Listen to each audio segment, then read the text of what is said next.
Epcot, a Disney theme park that can be separated in two, the World Showcase and whatever this mess is trying to be. Yeah. Well, when it opened, it was separated like this. Future World was where you could find Horizons, Spaceship Earth, The Land, Journey into Imagination, Universe of Energy, and World of Motion. In World Showcase, you would be able to travel around the world and visit Mexico, China, Germany, Italy, the United States of America, Japan, France, the United Kingdom, and Canada. Do you notice anything different from today's Epcot? No, I'm not talking about this mess, I am talking about World Showcase. Well, since opening there have been two editions, these being Norway and Morocco. But what if I told you that there should have been so many more countries joining the list? Oh boy! Today, I will be naming those countries that were never built.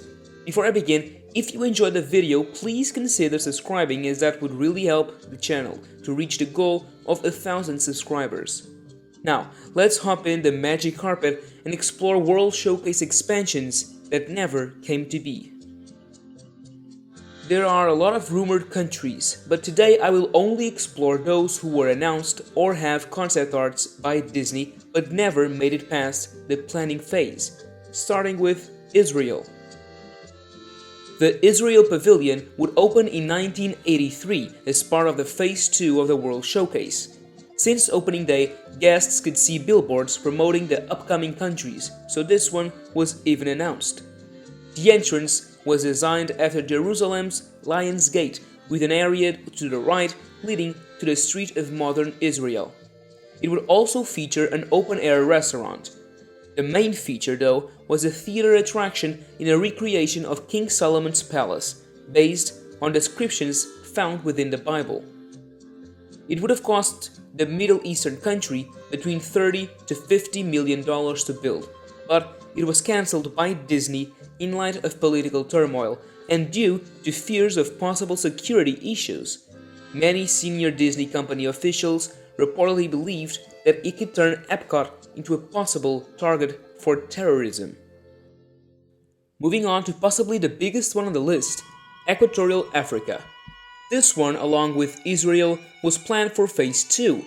In contrast of the single-nation pavilions in the rest of World Showcase, Equatorial Africa would be a Pan-African experience, devoted to different parts of East and West Africa.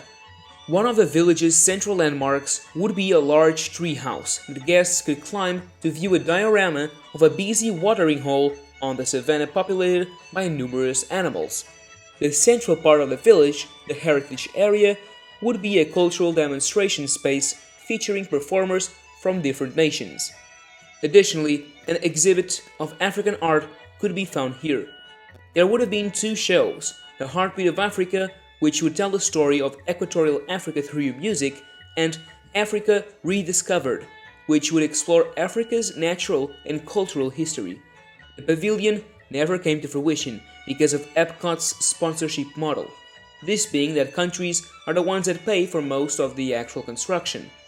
With this, only 3 countries showed interest, which made Disney cancel the plans. Today, when we pass by the site which would have housed these countries, there's a small nod to the original plans, as it is now the African Outpost Marketplace. Now we move on to a strange one. The Soviet Union was supposed to be a part of the Phase 2, and it would have recreated a version of the Red Square from Moscow, including the very famous St. Basil's Cathedral. This would have formed a massive courtyard surrounded by walls and the shops and attractions of the pavilion. The courtyard itself would be home to live musical performances throughout the day. The pavilion would feature 2 signature attractions, the first being a boat ride themed to the folklore story of Ivan and the Magic Pike.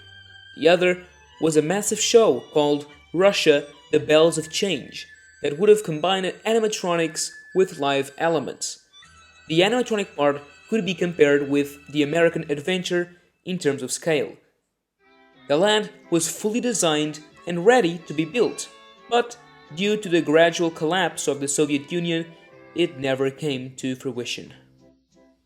Next up, we have Spain. Also during Epcot's Phase 2, the country was announced as an upcoming World Showcase pavilion. It would have featured a water-based dark ride, which would have been the second major ride in the World Showcase side of the park. There would also be a film that took you on a cultural history of the country up to the modern period. But one of the highlights of this new country pavilion would have been the food. Guests would be able to enjoy a selection of offerings available to purchase in several restaurants and food locations. The main restaurant would offer tapas and sangria.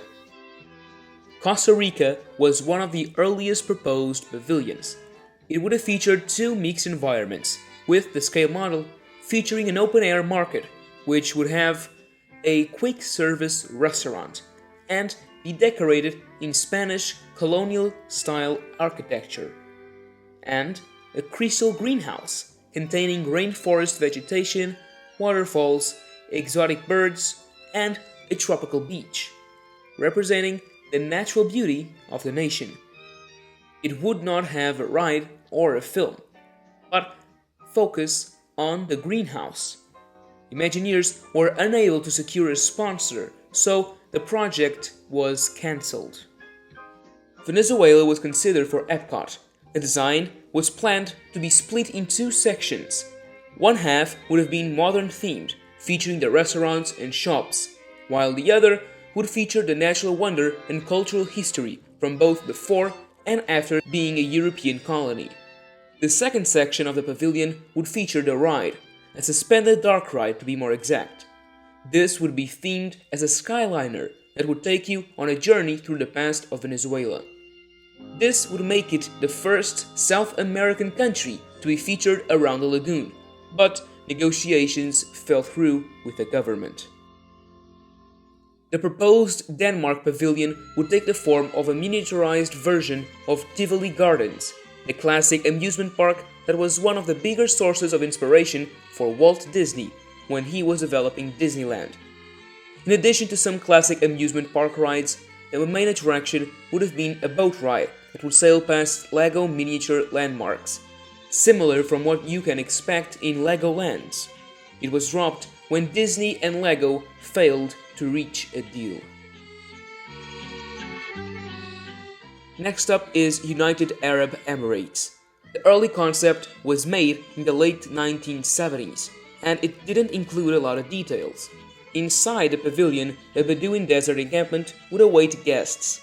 The main attraction would have been a magic carpet ride through the Arab world. There was also a show exploring how the Middle East shaped the development of early civilizations. Another concept that not a lot is known about is Iran.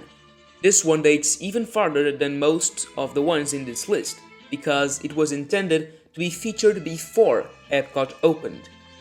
The pavilion would have hosted a dark ride through Persian history, as well as a bazaar-style shopping plaza. Political tensions in Iran led to the pavilion being scrapped by Disney.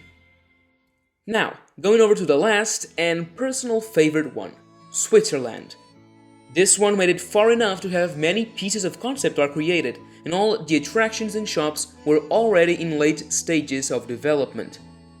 Starting with the biggest addition, the Matterhorn bobsleds. While it shares the same name and overall theme as the ride in Disneyland, this version would have been very different. First of all, it was going to be almost completely indoors, and the story completely different. Disney had two possible stories, A and B. In the first one, guests would enter a bobsled training facility until something goes wrong and they end up on a much difficult path, traveling through ice caverns and dangerous terrain. B, on the other hand, would basically turn Matterhorn bobsleds into Space Mountain, featuring lightly themed caverns and paths. This was probably a more budget-friendly option. In both stories, there would have been an avalanche-themed finale. Now, as for shops, guests would be able to buy some of the country's most famous products, like candy, clocks, wood, and apparel. There is also one restaurant planned for this pavilion, but not much is known about it.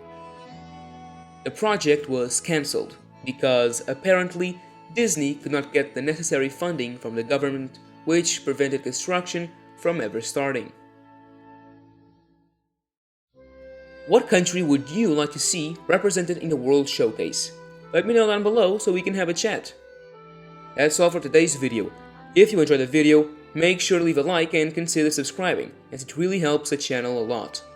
If you're interested, make sure to check our fan shop as well. And now, as always, thank you for watching, and that's a wrap.